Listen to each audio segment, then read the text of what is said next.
హిరణ్యకశిపుని సంహరించిన తరువాత నరసింహస్వామి 2 రూపాలుగా విడిపోతాడు. నరునిగాను సింహంగాను విడిపోయిన నరసింహస్వామి నరనారాయణులుగా ధర్ముని కుమారులుగా జన్మిస్తారు. వారిద్దరూ నరసింహస్వామి అంశతో జన్మించడం వలన గొప్ప శక్తివంతులుగా ఉంటారు. అయితే నరనారాయణులిద్దరూ తపస్సు చేసుకోవడానికి బద్రికావనానికి బయలుదేరుతారు. అయితే వాళ్ళతో పాటు కొన్ని ఆయుధాలను కూడా తీసుకుని వెళ్తారు. అలా బద్రికావనంలో తపస్సు చేసుకుంటున్న నరనారాయణులను ఒకసారి ప్రహ్లాదుడు బద్రికావనాన్ని సందర్శించడం కోసం తన సైన్యంతో వస్తాడు.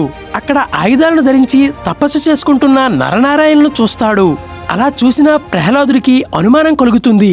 వీళ్ళు నిజంగా తపస్సు చేసుకున్న వాళ్ళు అయితే ఆయుధాలను ఎందుకు ధరిస్తారు? వీరిద్దరూ మారువేషంలో ఉండే రాక్షసులై ఉంటారని భావించి వెంటనే వారి తపస్సుకు భంగం కలిగించి వారితో యుద్ధానికి దిగుతాడు.